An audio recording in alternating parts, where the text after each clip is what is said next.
회개에 합당한 열매라는 제목으로 말씀을 살펴보겠습니다. 오늘 마태복음 3장 말씀을 보면 세례 요한은 광야에 외치는 자의 소리였다. 여러분, 지난주에는 골든타임, 하프타임에서 타이밍에 대한 말씀을 살펴보았습니다. 오늘은 사운드에 대한 말씀이에요. 우리가 어떤 소리를 듣느냐가 중요합니다. 복 있는 사람은 성령의 소리를 잘 들어야 됩니다. 믿음은 들음으로 오지만은 시험도 들음으로 오기 때문에 누구 말을, 어떤 말을 듣느냐에 따라서 우리가 내면의 상태가 달라지기 때문에 세례 요한은 광야에 외치는 자의 소리였는데, 그가 외치는 메시지의 핵심은 회개하라, 천국이 가까웠느니라. 우리가 찬양한 것처럼 하늘 가는 밝은 길이 이제는 가까웠다는, 천성이 가까웠다는, 천국이 가까웠다는, 빨리 회개해야 된다. 세례 요한의 메시지는 회개하라, 천국이 가까웠느니라. 시급하고도 중요한 일이 회개하는 거라는 거예요. 세례 요한은 어쩌다가 광야에 외치는 자의 외마디 소리로 사라진 사람이 아니고, 누가복음 1장을 보면 팔방미인이다, 한 8가지나 오랫동안 준비가 된 사람이 세례 요한입니다. 엄마 엘리사벳, 아빠 사가랴가 평생을 기도해서 호호 할아버지 할머니가 되도록 기도해서 낳은 기도의 너뚱이가 세례 요한이에요. 엄마 뱃속에서부터 예수님을 기뻐 뛰어놀았던 기쁨의 소유자, 남에게 기쁨을 선사하는 사람. 나는 신랑은 아니다, 주인공 신랑은 아니지만은 신랑 친구 결혼식에 들러리의 기쁨이 충만한 사람이 세례 요한입니다. 모태로부터 성령 충만을 받은 사람이요, 나실린 구별대에 자란 사람이요. 성경을 보면 세례 요한은 어쩌다 광야에 외치는 자의 외마디 소리로 사라진 존재가 아니고, 많이 준비된 팔방미인으로 8가지가 준비가 된 사람이라는 것입니다. 여러분, 우리가 사람들을 보면 준비된 만큼 쓰임받는구나, 준비가 되지 않은 사람은 쓰임받을 수가 없어요. 주님 부르실 때 그때에 준비가 되어야 되는데, 내가 준비하는 게 아니고 어떨 때는 죽지 못해 이사를 가고 이직을 하고 했지만은 그것이 세월이 지나고 보면 합력해서 하나님이 나를 준비한 그런 과정이 되는 것입니다. 세례 요한은 주님 오실 길을 곧게 하라, 주님이 오시는 길을 똑바로 만들라는 거예요. 그는 낙타털옷을 입고 가죽띠를 띠고 메뚜기와 석청을 먹는, 요새 말로 하면 자연인입니다. 여러분, 주의 일을 하는 사람은 그 삶이 심플 라이프 해야 돼요. 여러분, 우리가 사람을 대할 때 참 저 사람은 뭐가 저래 복잡하냐, 복잡한 사람은 나쁜 사람이에요. 사기꾼들이 생각이 복잡해. 믿음의 사람은 단무지 정신이에요. 단순하고 없는 사람, 지옥의 성질이죠. 여러분, 세례 요한은 무엇을 먹을까, 무엇을 마실까, 무엇을 입을까, 그딴 데는 아무 관심이 없는 거예요. 본질을 추구하고 비본질적인 부분에 아주 자유로운 사람이에요. 자연인과 같이 덜해서 있는 그대로 먹고 사는 사람이 세례 요한입니다. 그는 죄를 자복하는 자들에게 요단강에서 세례를 베풀고 회개에 합당한 열매를 맺어라, 이렇게 얘기하는 거예요. 바리새인들, 사두개인들 보고 너희들이 속으로 아브라함의 자손이라고 뻥치지 마라.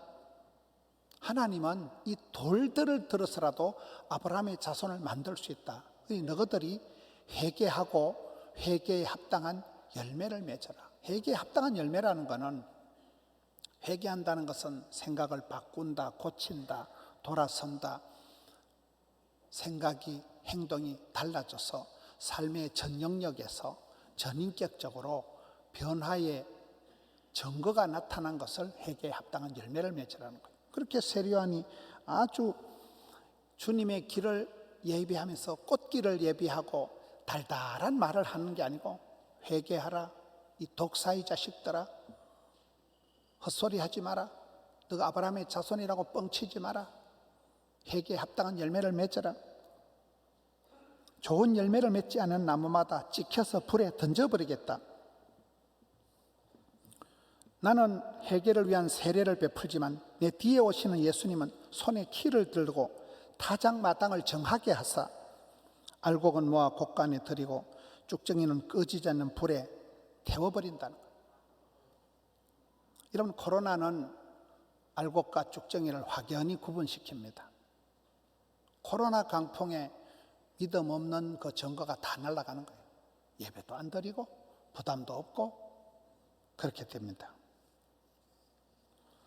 세례 요한의 말들이, 달콤한 말들이 하나도 없고 굉장히 쓴소리를 하고 있습니다. 저는 지난주에 목사님들 모임을 제가 인도를 했습니다.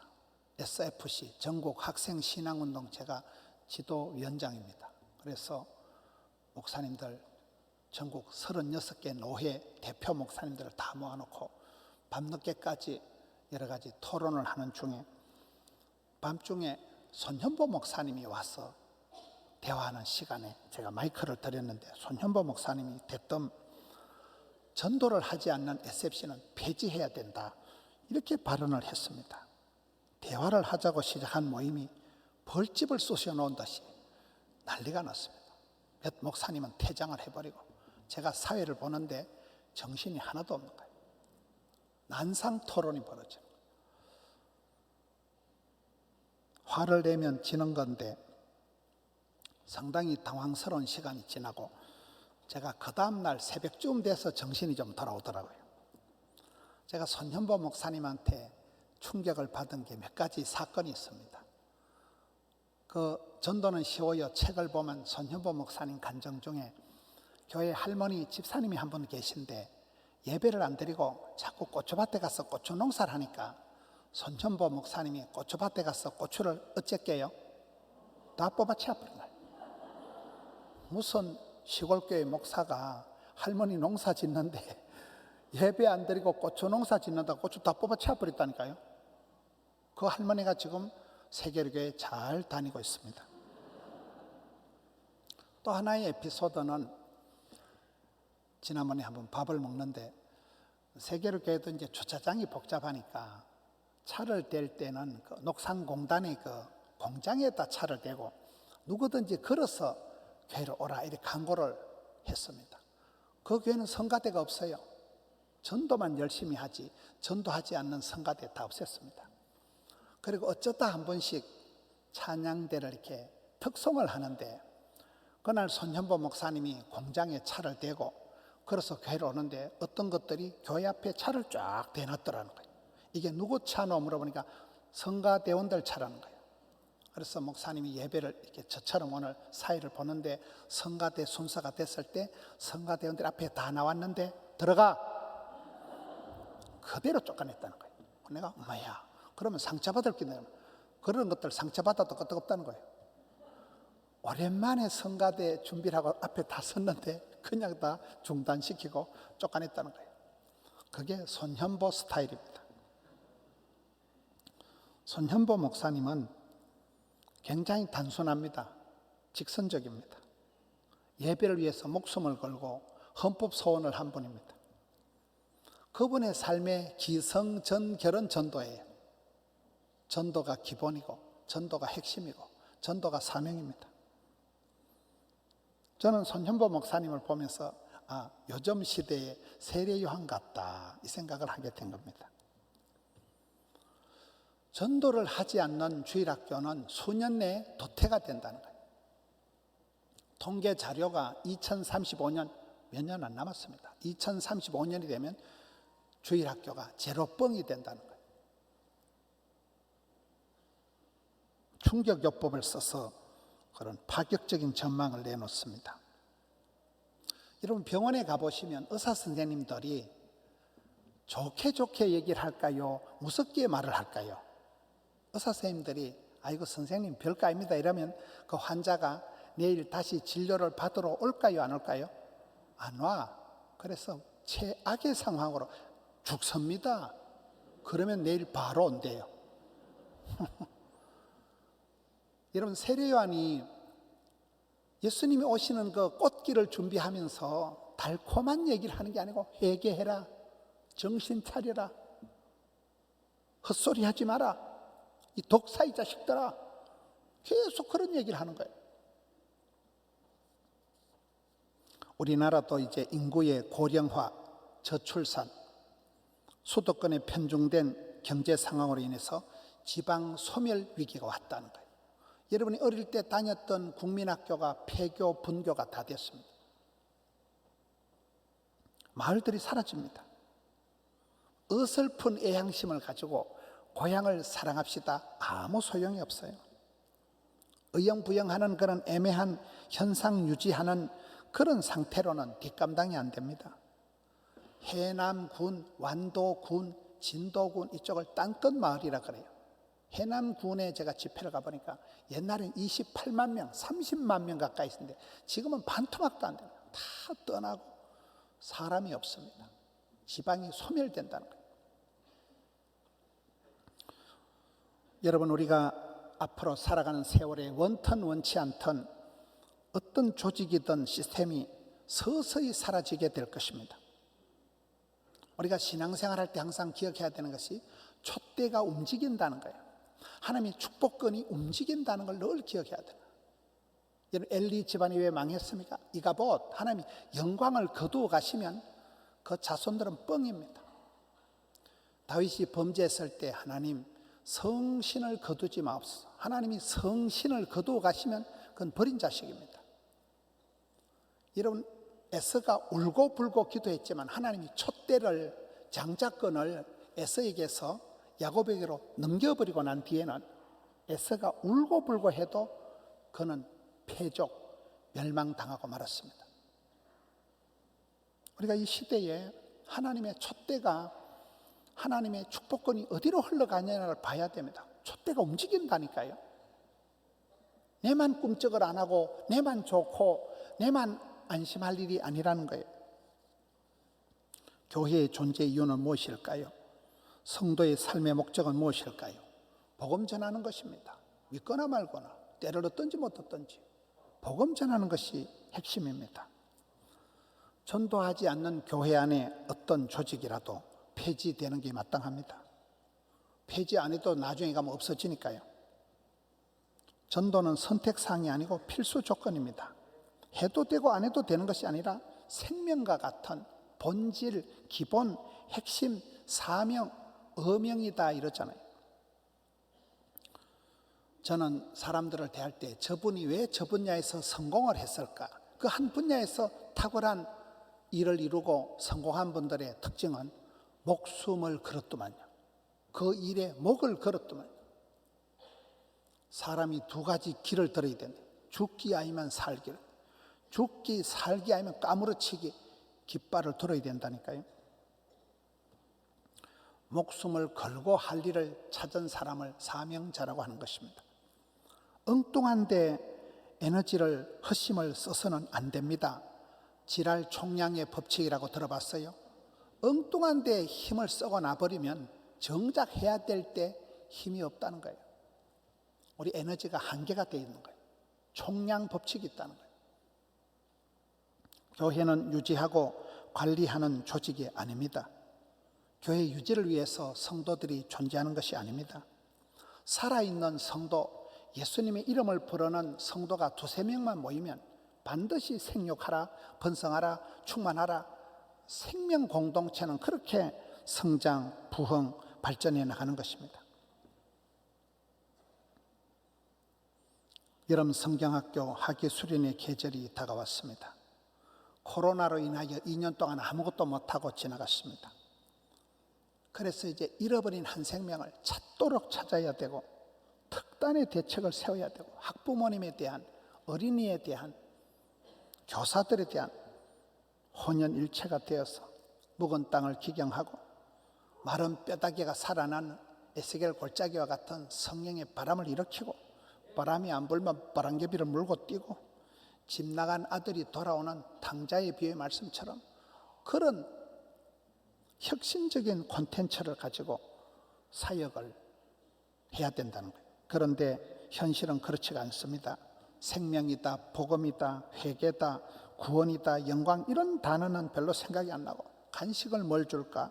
선물을 뭘 줄까? 재미를 흥미를 따라가다가 주일학교가 망했다 이런 말들이 있습니다. 예산 타령을 하고 애들이 학원에 가야 되고 입시가 어떻고 코로나가 어떻고 그야말로 주객이 전도되었습니다.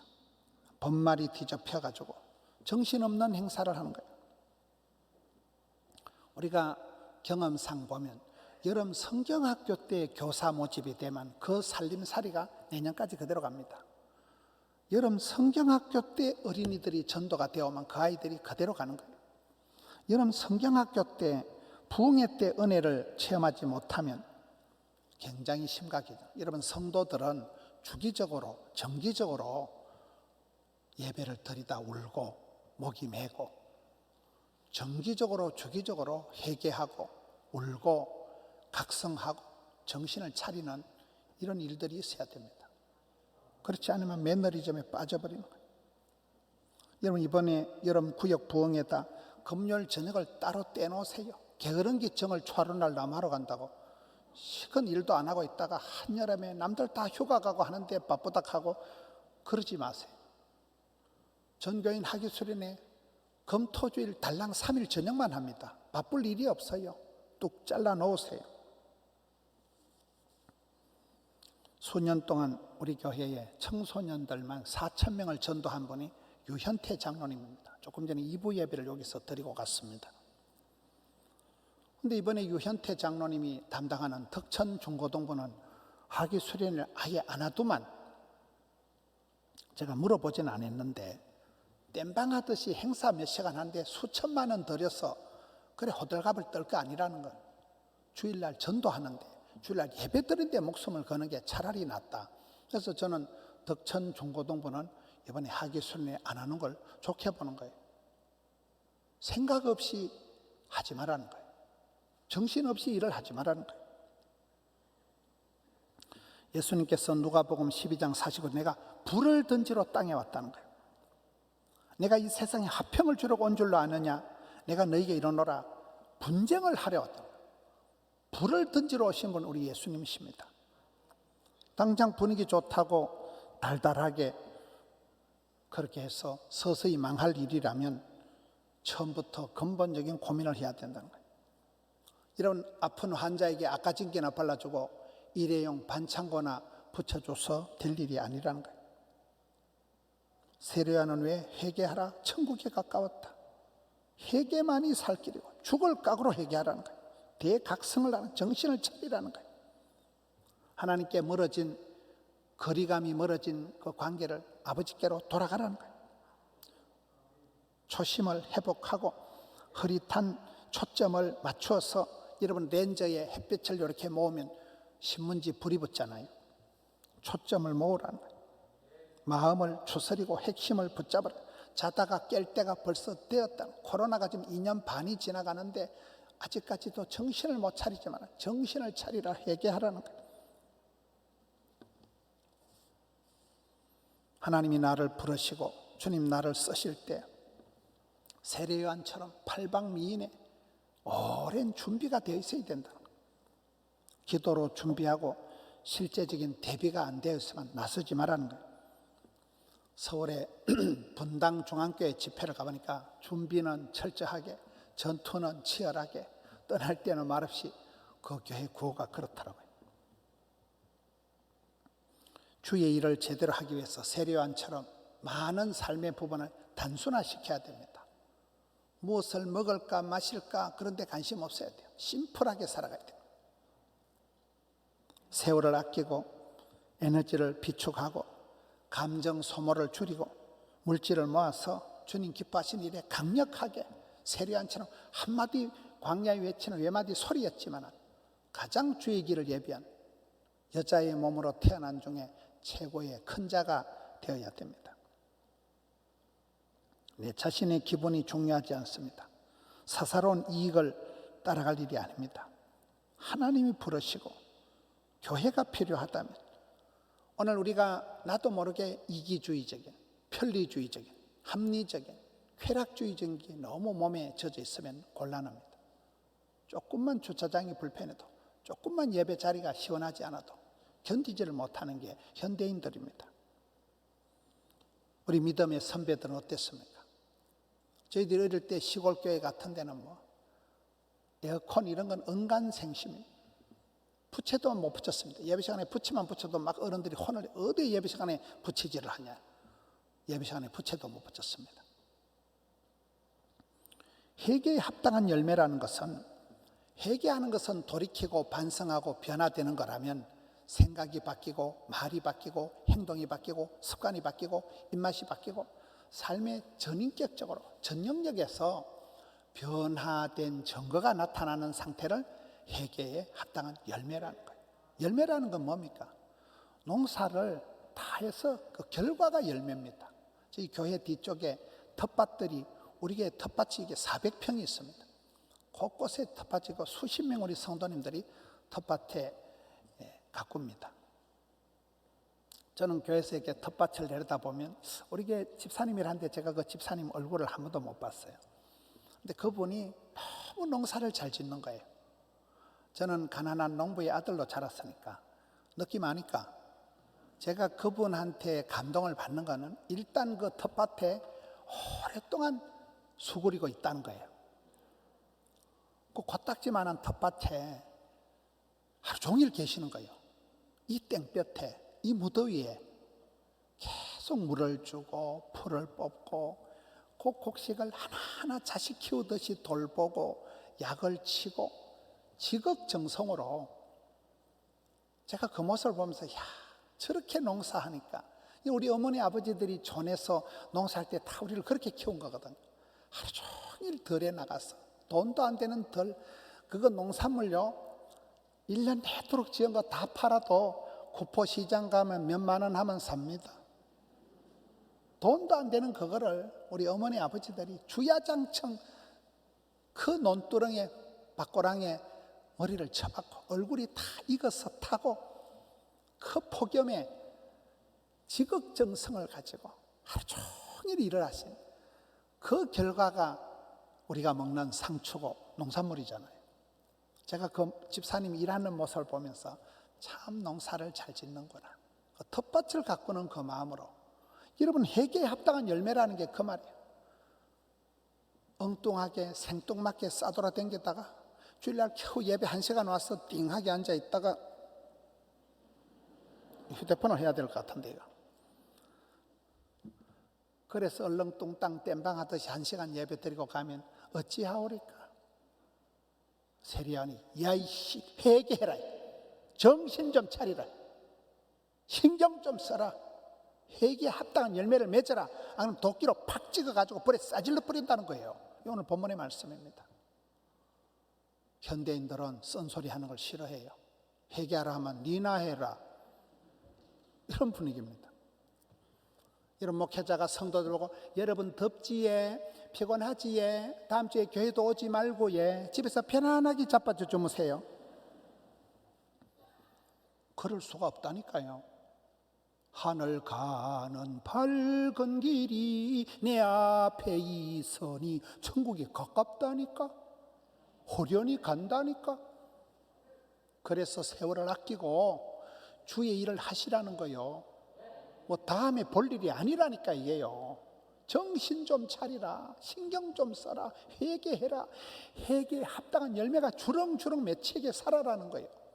이 말씀을 통하여서 사랑하는 성도 여러분, 자식 농사, 건강 농사, 사업 농사에 열매가 있는, 그만큼 땀을 흘리고 시간을 투자하고 정성을 쏟아야 되는 게 농사이듯이 영적인 농사도 그렇다. 그래서 세례 요한이 회개해라, 회개에 합당한 열매를 맺어라, 정신을 차려라, 돌아서라, 이 말씀을 성령이 교회들에게 주시는 말씀으로 받고 승리하시는 우리 성도님들 되시기를 축원합니다.